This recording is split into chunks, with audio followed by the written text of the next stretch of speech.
1212, Mr. Al Pete, the neighborhood show, the neighbor's way, all the great things happening. Let me adjust my mic real quick. There we go.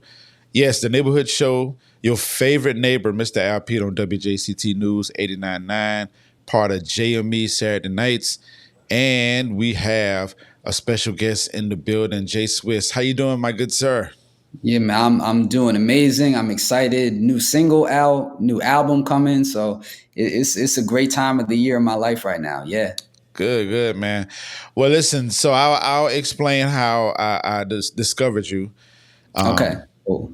And it was really cool that the email came back. Not sure if it was from you or from the management or whatnot, but I discovered your song through Don Will. The infamous Don Will. For real. Shouts out to him. I interviewed him on the Groove Suite, but he sends out a newsletter. I want to say it's like weekly, and he lets everybody know what the new music that's out, et cetera, et cetera. And your information was on there, and so I clicked it, listened to it. The first song that I heard was D&D. Which I definitely want to talk about that because I love D&D action. And then I want to say the second song was Superman featuring Eric Roberson. So when I heard those two songs, I was like, all right, automatic. Let me buy the album on Bandcamp or pre-order it, this, that, and third. And then what I did was I bought the track because I wanted to play it on my show. So I've already played Superman on the track, but I pre-ordered it, so that'll come when it comes. But with all that being said, that's how I discovered the music, and I love how I discover music. So that's how I got wind of you.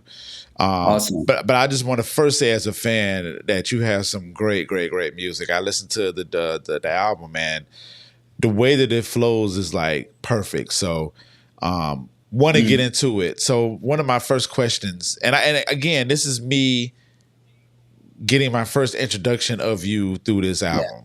So I have a lot of catching up to do, so forgive me on that. But with that, the new album, You Never Really Know. Yeah. So the first track is Everything You Need, and the last track is Everything You Want. Yeah. Let's talk about that. Let's talk about that thought process. Yeah, so that's really, I kind of call it like the album's programming. And you'll hear the same way that it starts is the same way that it ends with that phrase, you got everything you need. Go get everything you want. And that's really what the album is about. It's about living in faith, living in the present and enough to say, I'm not going to worry about next week, next year, next month. If I'm good right now, then I'm good, period. And let me just focus on being happy and feeling blessed. And that's something that I've had to tell myself. I'm a planner. I plan in advance, and sometimes that's good, but sometimes the detriment is even when things are happening well in the present, you're like, but what's next? But what's next? But what's next? And so my biggest, message in life and lesson recently has been living in the present, living in faith, trusting God that God's got it. And if I'm good now, I got a roof over my head, food on the table, I'm able to create, good people in my life, then that's all I need for the right now. And then focus on, just living to the fullest. Indeed. And that's the message of the whole album, really. Yeah. Yeah, that's what I get from the whole totality of the album.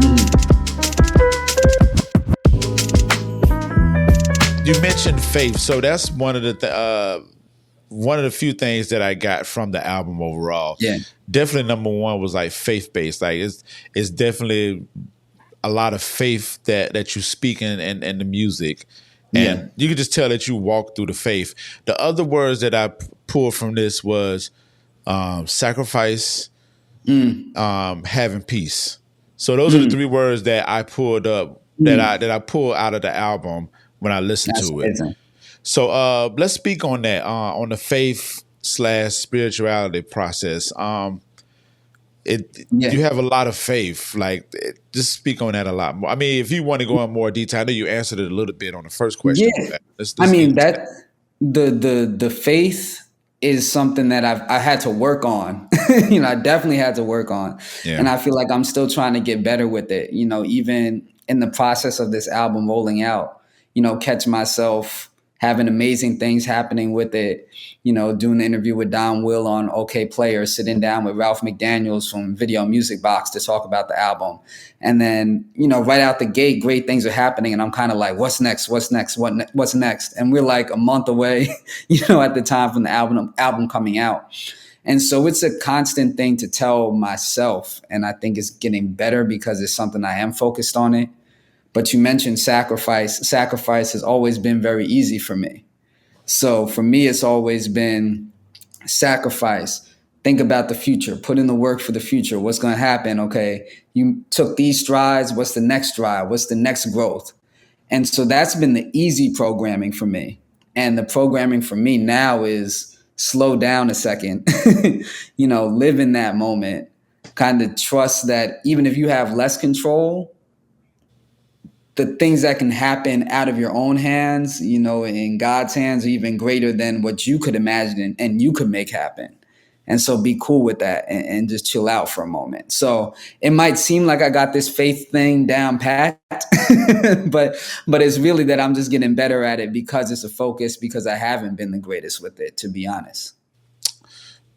Wisdom. That's good words to live by, because on my end, I feel like I'm very faith-based as well, but every time when you think about it, when you're not in front of the camera or when you're not at your best, like, that faith can be shaky, man. But but you showed up on this album, and that faith is like very, very strong. I mean, I think the people that understand how faith works, they understand that, every day you're not gonna wake up with the best best attitude about it. But it's like when you put your best foot forward, people recognize that, and I definitely recognize that from this album. So yeah, and it's funny when I think about just the whole sacrificing and planning. Like, I don't know how much people get into the whole zodiac signs and stuff. I don't get super deep into it, but I'm a Virgo. My birthday is actually August 24th, and I definitely am that like perfectionist and planning in advance. That's one stereotype about Virgos that I have. So I got to dial that back a little bit, not take it away, because that kind of is what allows me to get to where I've gotten in working towards mastering my craft and making the strides in my career. But sometimes I got to dial it back, just a little bit. Indeed. So I was talking actually a couple hours ago about zodiacs, and it was like, well, what other zodiacs are emotional? So I'm a Cancer. And first off, happy early birthday. I want to acknowledge that. Thank you, appreciate it. But I'm a Cancer, so Cancers are like real, we're the number one people of like emotions. But I was thinking, I was like Aquarius, and I mentioned Libra, but I'm gonna have to research Virgo and see if they on the emotional wave along with the Cancers. Virgos is very practical, perfectionist. So Michael Jackson, Beyonce, Kobe Bryant, Nas. Those are part in the. I don't know if you hear. I'm in Harlem. Yeah, it's New York fine. No, so it's kind. You get the sirens. It's fine. I love it. I love my Beyonce interviews, so it's cool. Yeah. But that's that's like Virgos when you're thinking about perfection, detail oriented. Not just be known, but known for being the best, most masterful at your craft. That's what we do. That's what we're about. Indeed. And shouts out to you was naming off the people that you sat with. I saw that in the press kit that Kiana Faircloth gave you a nice quote as well. So shouts out to her. Mm-hmm. Yeah, she's dope. She was down here. She actually was down here in Jacksonville, and she came for a weekend. So shouts out to her. She worked with Ulysses Owens down here. So yeah, she's amazing. And I'm fortunate to have had her as a supporter for some years. So shout out to Kiana. She got a great ear. So let's get into some of the songs on the album. So I want to get on "Do Not Disturb" because. Listen, I am the king of Do Not Disturb. And even when I'm not busy, I am the king of Do Not Disturb. And people get mad at me all the time. And I'm like, I need to be focused a lot of the time. The time that I am allowed, I need to be as focused as possible. And that doesn't mean that I'm not going to get back to you. I just need to focus. And the phone is one of the main distractions of it. So you were very modest on that song. Like you were very like when you was talking to us about the Do Not Disturb, Well, Yeah. the listener listening to it, it was very Yeah, comfort it's laid back. It's laid melodic. back. Yeah, Yeah. absolutely. Talk about that. I mean, because when that do not disturb messes people up, like they be very like big mad off that. So, explain a little bit more about your do not disturb process. Like, what how do you? Is there a certain time of day that you put it on do not disturb, or is it tied into the very focused and very practical type of moves? Yeah, it's kind of random when I use it. It's a newer tool for me. I'm somebody that actually does try to respond to everybody as soon as I can. Yeah. And that's why I had to implement it and just for myself, Right. because I'm like, I'm an empathetic person. I care about family and friends and people that need help. And so I would start to kind of feel bad if I did happen to see a message and then put the phone away and not respond because I was too busy. And Yeah. so I just had to say, let me make sure I can't even see it. That was my thing. So otherwise, that way I could just be like, I didn't respond to them, but I didn't even see it. Right. So, that was something recent, just I think even too, in living in the present, being just there in the moment, I had to implement too, because it was like, if you have your phone all constantly checking, you're 12 different places at once. And I was like, let me be one place at once. And so that song, I actually started writing that song completely a cappella, because it was just real life. It wasn't to write to a beat. It was like, this is real life. And I was just saying, I've been using D&D a lot these days. TNT, the industry, the plot these days. And I wrote like the whole chorus, maybe the first like 12, 16 bars a cappella. Then got it to Vicky Cassis, the producer, and she built the instrumental around it and then recorded the rest of the song. So sometimes like that's a new process that I did with a couple songs on this album. And sometimes you just to say exactly what you need to say and not kind of be swayed by whatever the beat's doing. Yeah. That's something I tried, new on this project. And that was definitely real. I was like, yo, I'm trying to be in one place. I'm trying to get things done. I got to put this phone on DND, and it's going to be new for people, but that's my process. Yeah. I wish I would have wrote the line down. You could help me with it, but I want to say it was like I know it started with a T. Like the two words you used was started with a T, but the way that you flipped it was crazy. I can't even. Ooh. Oh man, it was probably like in the second verse or something like that. D&D. But I had to actually. Yeah. I hate to do this. Hold on.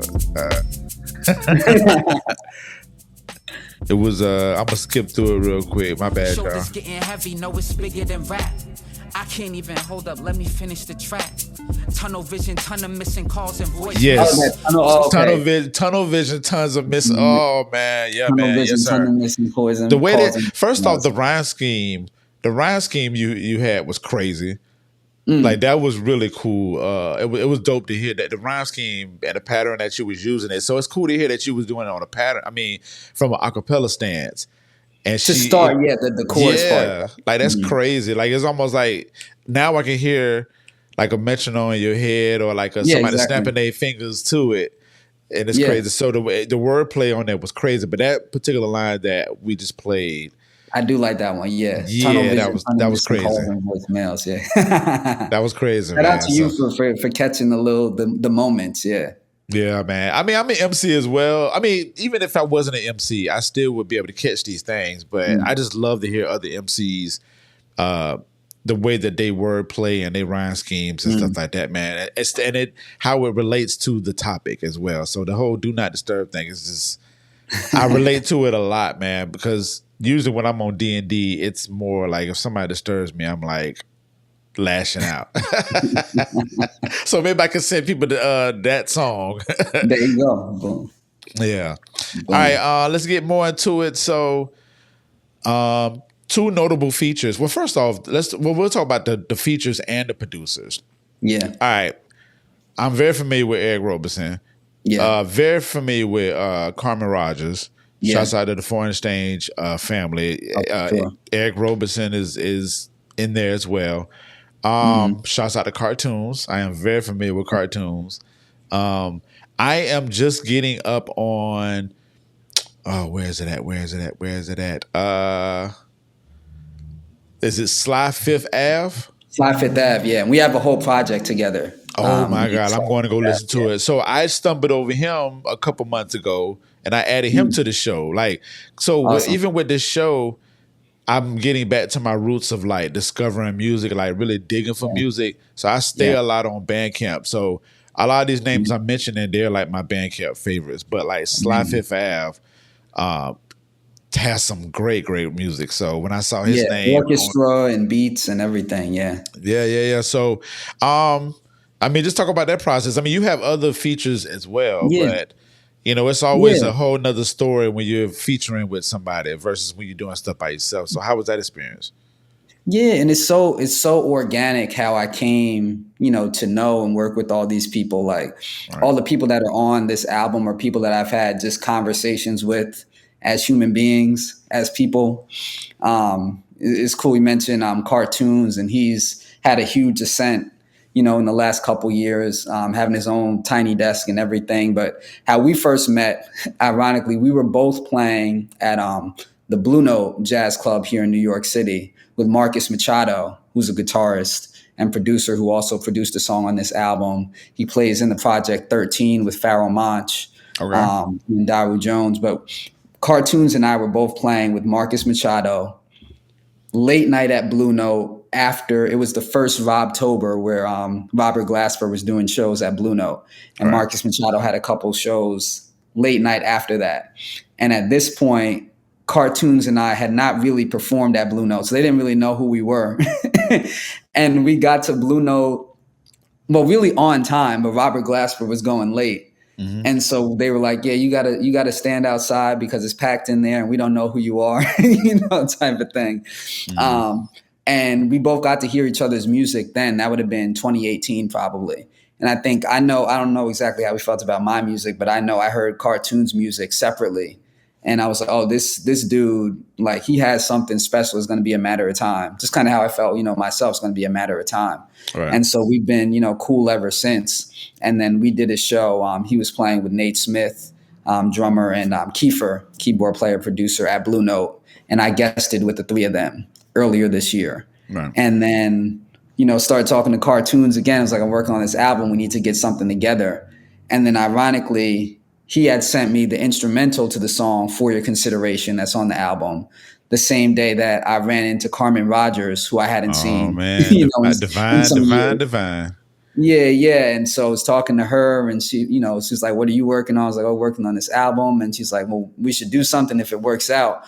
And then it took me a couple of days for it to marinate. And I was like, okay, this Cartoons track I'm working with Carmen Rogers, I just talked to her about getting on the album. And boom, and it made perfect sense. So, Carmen Rogers, I've known for probably 7, 8, 9 years in the scene. Eric Roberson, who's on Superman, I've actually known since I was in like middle school, like a family friend actually through my dad. And this is the first time we've collaborated, but Superman was like the perfect song for us to collaborate on. Something that's like near and dear to my heart, being somebody who sacrifices, is empathetic, wants to be the best in my craft and cares about my family and friends and do it all. Him being, the independent soul Superman for the last 30 years and a father and touring and writing for other people. Mm-hmm. So this idea of having everything, all the weight on your shoulders and sometimes just wanting to put it down, I knew he would be perfect for it too. And the production is epic. Shout out to Paul Bloom, who produced a lot of this album. And so that was a perfect song for us to finally collaborate on. But, all those people, it's like family, for all the amazing names and stuff that's on there collaboratively. I know these people as human beings and, they're great as human beings. And that's like the extra secret sauce, when you have those types of relationships, it's more than just what people can do, technically. That makes a magical project.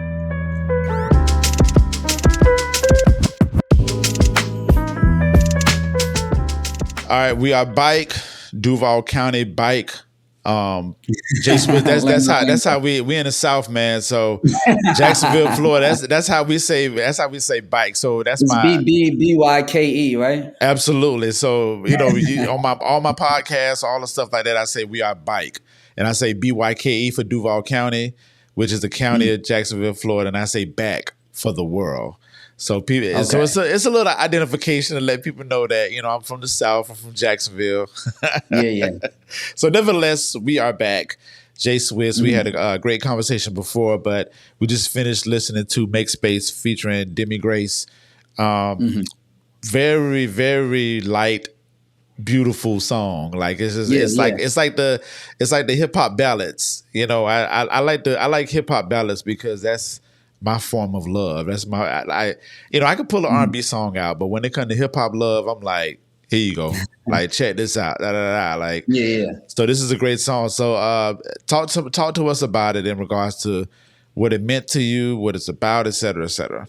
Yeah. And I love that. I know you talk about the hip hop ballads, and I think when you think of love song, you know, you think of ballad, but it's also upbeat. It's a dance, you know, it's a dance. I can see people getting a little circle, you know, at the party and dancing around to it too.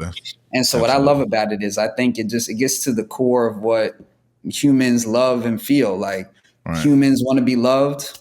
The song about love, you know, anything that resonates with your soul and your bones that makes you want to move and dance, you know, that's just primal in humans. All humans have that too. And so I probably honestly do not write enough love songs or danceable songs. And I feel like for a lot of us MCs that really, you know, care about the lyricism, sometimes we might even step back away from that too much. We're like, we got to say something, we got to be serious and everything. But it's like, no, I mean, it's a human being. Like, I'm sure you said you're an MC, but I'm sure you think about love a lot, have in your life. I'm sure you enjoy a good song that'll make you move. And so it was amazing to be able to check off both boxes, you know, with this song and still be me, still be authentic. You know, Demi Grace was exactly what needed the touch, you know, the color, you know, airy vocals on this chorus too, to bring it all together. So yes, it's a perfect collaboration. Shout out again to Paul Bloom. You know, I've worked with Paul Bloom for 5-6 years very closely, like sitting down, you know, several times, you know, every month and making tracks from scratch. And the way he's grown, the way I've grown, we have a lot of tracks that sound different and show the evolution of what we're doing. And this was one too, for him to break out a song like this that, you know, gets you on the dance floor. DJ could be spinning in the club. You know, it's something I'm very happy to have in my catalog. Indeed. So I'm gonna have to do some research on Paul Bloom because I was looking at the credits. Yeah, and Paul Bloom is like all through this thing. So I mean, I'm wondering if he's like one of those mysterious producers that, you know, the producers are always good to being mysterious. So I'm gonna have to check out some of his work. So. And you know what's awesome? He doesn't. Out before me, he hadn't really done much hip hop production. You know, he comes from more of like a classically trained kind of jazz piano kind of side. Right. But I met him through working with Marcus Machado. And I would say one of the few hip hop things that he probably worked on before me was, I know him and Marcus Machado as well. They both played like instrumentals on Smoke DZA and Pete Rock project. I think Don't Smoke Rock. Okay. And so I know Paul was like adding some key touches to that.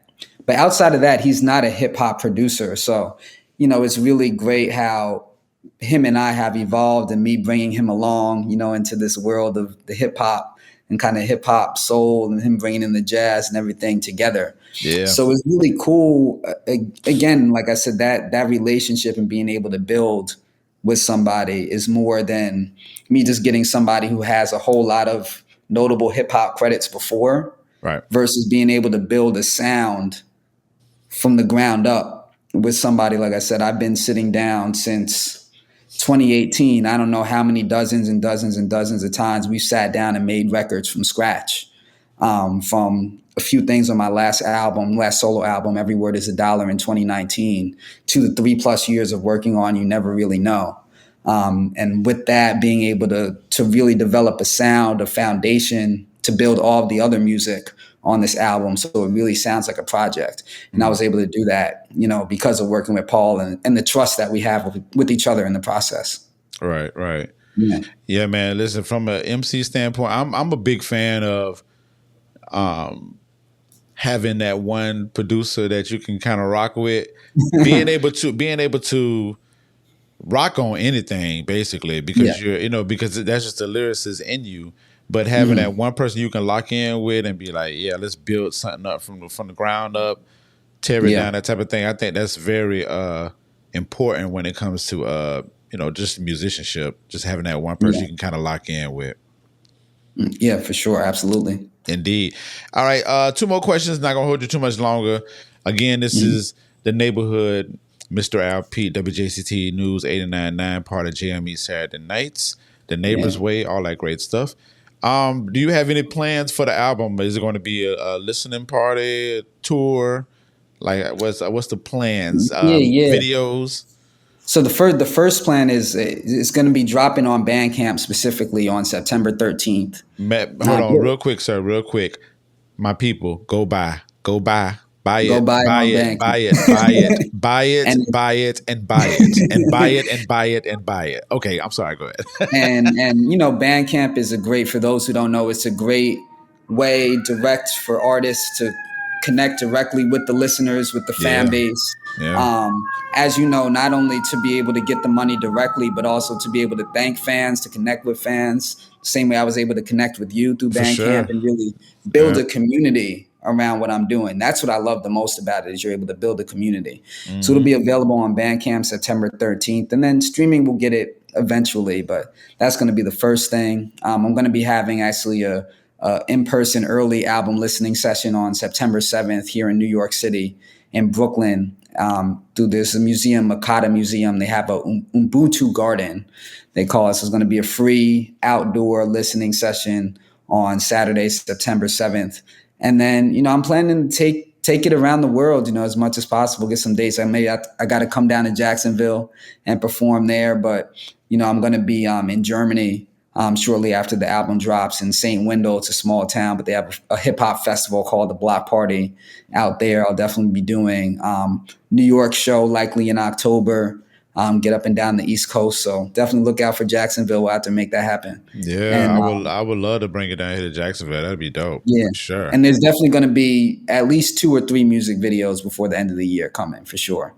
Nice, nice, nice. Yeah. Cool, man. Well, again, congratulations on the beautiful project. Oh man, my people, I need y'all to really, really understand what is about to go down. You never Thank you. really, This is you special. I never feel like really this is a know. special album. It really feels really special. Like it's one of those, you finish it and you're like, before anybody hears it, no matter what it does, it cannot be taken away from me that this body of work was created. So, and I really feel that strongly about it. So yeah. Yeah, like I said, the number one word that the faith based, like I mean, and faith, it's in the eye of the or the ear of the beholder. Yeah. So when they listen to it, I know they're going to pull something from it, and I'm definitely going to run it back again. We're going to be putting it on our mix shows, all that Love stuff. it. So we just want to make sure we spread the love on that and keep Oh, people man. involved with this album for sure. Yeah, Mr. Al Pete, appreciate you. Nah, no problem, Thanks for man. having me What? in the neighborhood. Man, listen, I appreciate it, man. Real quick before we go, one last question before we Yeah. leave the neighborhood. I like to do these questions from Pod Deck. It's an interview Okay. deck. So I have one question for you. Okay. Let's see. What 3 things would you leave in a time capsule for people to open in 50 years? Ooh. What I would say, and I don't want to answer for you, but I would definitely put this album in a capsule for sure. Yeah. I will get, once I'm, able to make like vinyl or something of the album, which definitely need to do that. I'll definitely put that in there. I would put, what else would I put in the time capsule? I probably put one of my rhyme books from when I used to write in the physical notebook. Ah, I would write that in there. And then as you see, I love reading. I got a bookcase behind me. And there's a book by the author Paulo Coelho. A lot of people know the book The Alchemist that he wrote, but there's a book called Manuscript Found in Accra. Now, that's not my work, but I would put that in the time capsule as well to make sure that survives. Yeah. nice. Okay. Yeah. Some good stuff. Some good stuff. Well, again, listen, JSWISS, you are always welcome to come back to the neighborhood if you have anything that you want to just promote to the people down here or everywhere, because it's digital. But if you want to come on and and talk about some things in regards to what you have going on, want us to listen to something directly, anything that you would like to do, feel free to hit us up. We are down here to support you and all of your endeavors. So I appreciate you taking the time to come to the neighborhood. The neighborhood is welcome, is open for you, my guy. I could come bike, right? And You can come bike. See, you got it. You got it on a one-shot deal, so we good. Indeed. All right. Well, let the people know where they can find you at. Oh man, so you can find everything at jswissmusic.com. That's JSWISS music.com. If you're an Instagram person, at JSWISS here. JSWISSHERE. And when you spell JSWISS, I got to give them the heads up. It's all capitals, no spaces, JSWISS. And yeah, man, thank you so much, Mr. Al Pete. Nah, you never no problem. really know, dropping September 13th on Bandcamp. Indeed, indeed. Thank you as well.